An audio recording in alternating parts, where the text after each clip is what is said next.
Hello everyone and welcome back to Exhaust Notes Australia. This beautiful fire red BMW next to me is their new iX2, the xDrive30, which means it's an all-wheel drive. This version here comes with the M Sport package as well, so we get some black highlights here and there, some M badges, some beautiful 20-inch wheels over the 19s, and some M Sport brakes and some other touches inside as well.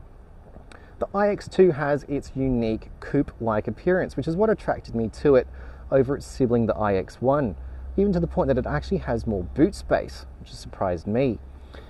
The iX2 follows in the new sort of design language for BMW SUVs, very boxy, kind of angular styling at the moment, and let's not forget that it also has a light-up grille. Anyway, let's go check it out. So one of the first things you notice when you step into that iX2 and grab the steering wheel is just how thick and chunky this steering wheel is.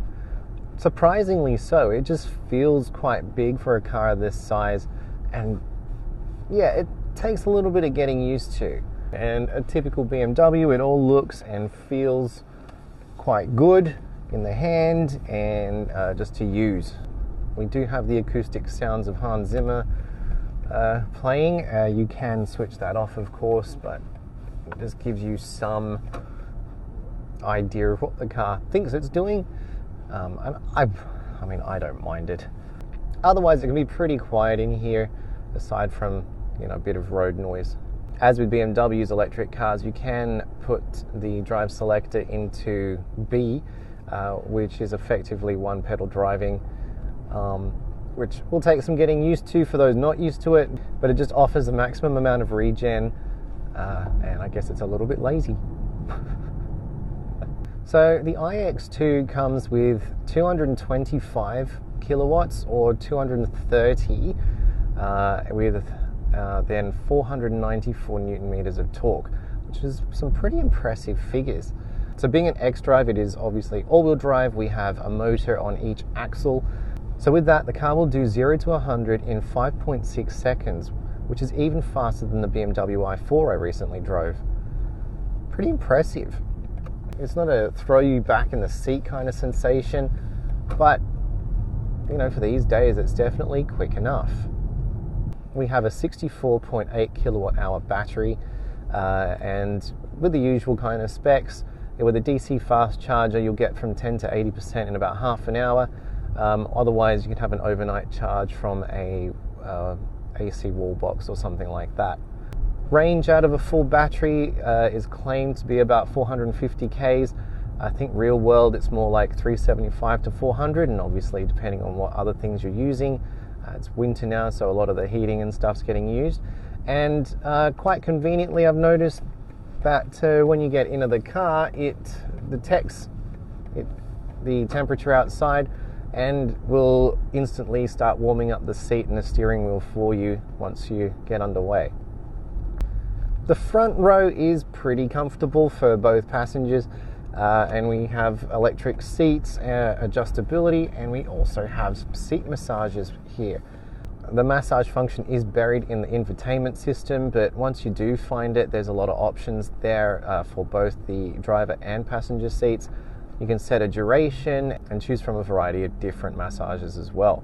It's kind of cool, and you do feel it working away, so it can be nice for those longer drives or just when you're getting started and you know, you just need a little pick-me-up.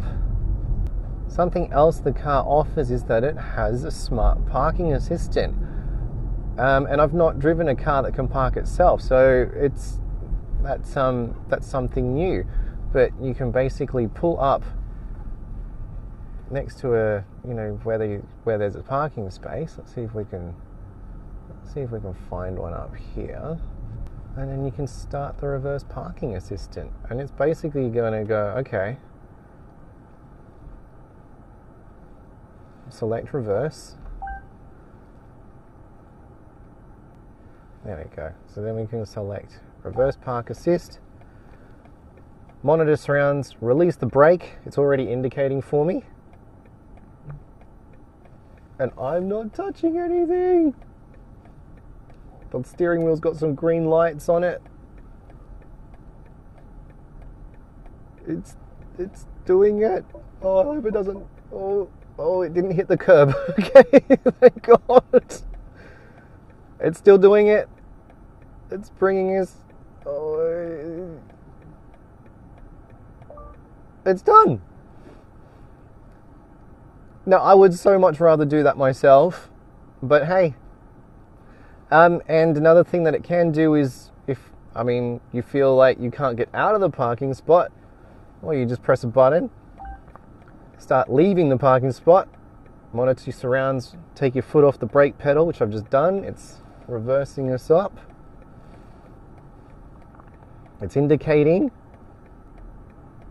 turns the wheel, and now it's telling me to take control of the vehicle. So if I check my surroundings, and there we go, and we're out. So that's a handy feature, not one I think I'll use too much, but yeah,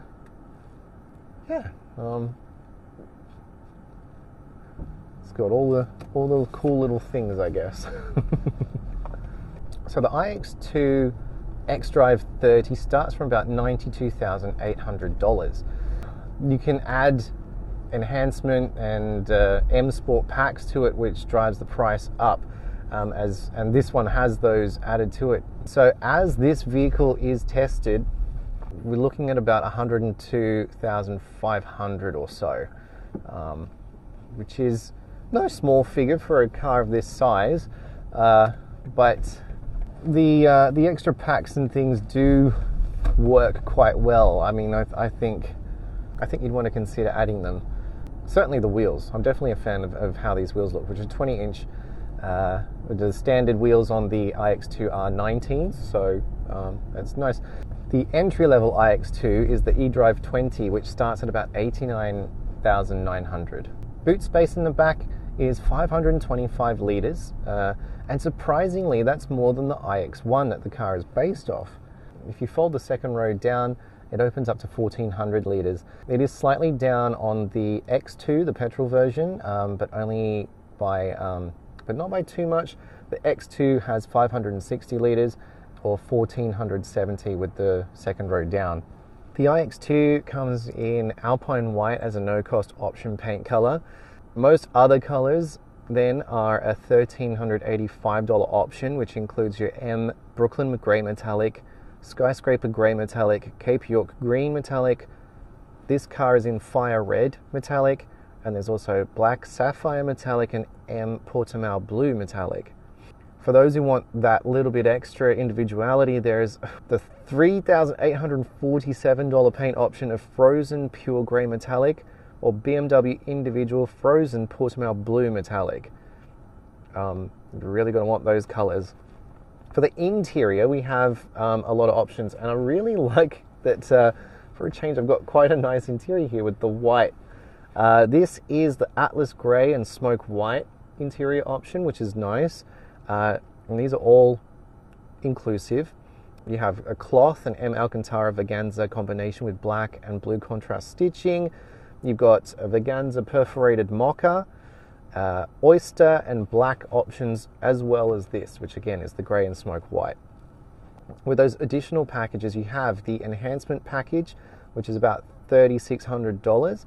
That includes your active seats with the massage function. You get the hi-fi loudspeaker system, where 2 of the loudspeakers will fill the interior with digitally amplified sounds. You have the panoramic glass roof, and you have the heated steering wheel. Then there's the M Sport package, which adds $3,700 or so more, and that's all of your M touches, like the brakes, the seat belts, the rear spoiler, and some of the high gloss shadow lines that the car has.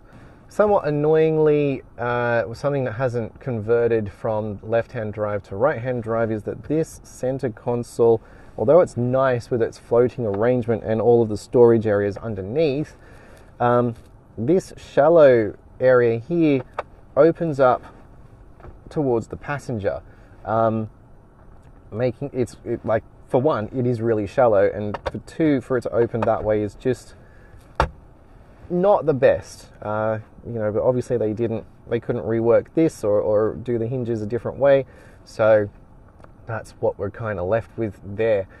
Aside from that, everything else is really nice in here though. It feels quality, it's what you'd expect from the brand. Now, while the front is comfortable, the same cannot be said quite for the rear, especially for a tall passenger.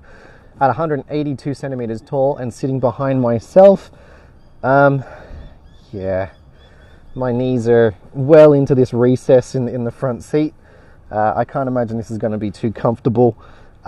There's a little cutout in the roof, but I'm in it, and yeah, obviously the sloping roofline is not helping, but this would be a short trip kind of deal. But I guess it's just something you have to expect at this in this segment. I mean, it looks and feels kind of nice, just I'm not going to be comfortable for very long back here. Just like the i4 when I had it, once you leave the vehicle, the doors will automatically lock if you've got the key in your pocket. And I mean, that is a handy feature, but it did catch us out once when I exited the vehicle and my daughter hadn't got out in time, and then she ended up locked into the car. So yeah, just something to be aware of there. Styling wise, the X2 and obviously the iX2 is quite different from its predecessor. This is obviously the second generation, and it is an interesting looking vehicle, but it was part of why I was interested in taking it, is that it does look so different. It's more of that coupe-like SUV that I guess BMW started when they had the X6, and it's come through into their smaller car now. Now obviously that coupe shape does affect your rear headroom. It's not the most comfortable space back there for taller people. You know, it has a big purposeful front appearance, and that you know, and the back is the talking point, I suppose, with the way it slopes down, and the spoiler, which is part of the M Sport pack. But otherwise, yeah, I don't think it's exactly an ugly looking car. It's definitely different, and you've got to make the decision as to whether it's for you. I do like how the phone sits in the center on the wireless charging pad, and it's got this little kind of it reminds me of the roller coasters with the old handle that just sort of sat on you to hold you in. It's got one of those for your phone as well. One thing about placing your phone there is that it does make it accessible, and I'm not saying this because you should be tempted to use your phone. Certainly you shouldn't, and everything is wirelessly connected, so of course you can use the screens up front, and obviously BMW's OS 9 is installed in this car, which gets rid of their wheel for navigation. Everything is now touchscreen, which is fine. But when it comes to your phone, I'm a YouTube music user, so when you do play your music, it will bring up sometimes it'll bring up the album cover, which is fine. But if you use the free YouTube music app, well, what happens then is that it will play the music video for the song that you're listening to, and that's all well and good, but when it's visible here, it basically becomes another screen for you to watch, and it's in a good position for it, but it's certainly not on the right side of legal in my mind anyway. So just be aware of that. I'm not going to tell you to use a different app because, you know, but yeah, I'm just not sure what the implications of that might be. Our premium Harman Kardon stereo has done quite well in our time with it. But again, much like I pointed out when I had the i4, the air conditioning does its own thing, and it defaults to auto air recirculation. We were just behind a truck, and again, I was just smelling exhaust fumes the whole time. I really wish it would just leave it on recirculation the whole time. Every time I restart the car, I've got to do it again. It's a bit annoying.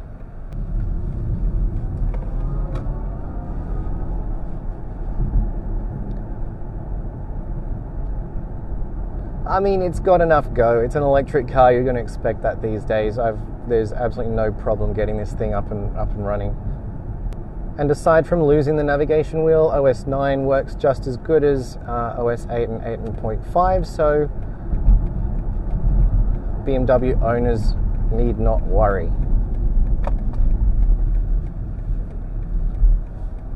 It's a pretty capable car, even with these big wheels. I'm on these rough roads at the moment, and it's holding up well. The comfort isn't too bad for something that's a BMW and more of a driver's car. I mean, you don't expect that of a small SUV in any case, but it's held up pretty well. So yeah, I mean, I don't mind it. The price is certainly going to be something worth considering, but then again, we are in a BMW, and you don't have to spend the $402,000 to get into one of these. This one just has all of the features thrown at it, and as I said, it is a good looking, very capable car in any case. So what are your thoughts? It's definitely a different looking vehicle. Some would probably prefer the iX1 for something just a little more traditional. So I think that's about it. Again, I've enjoyed my time with the car. It's an interesting car, that's for sure. I've not seen many around, but I think if you're after something a little different, I'd certainly give it a look. A big thank you for watching and sticking with me through this one. Hit the like button if you enjoyed it, and let us know what you think. Do subscribe, and do stick around for our other reviews. We got some really cool and exciting stuff coming, and yeah, I'm looking forward to seeing it. I hope you are as well. Yeah, so again, thank you BMW Australia for letting me have a go in this car. Thank you Exhaust Notes Australia for the opportunity to review it. And again, thanks everybody for having a watch. I'm gonna have to give the car back now. But yeah, I'll see you in the next one, whatever it'll be. And yeah, take care. Whew.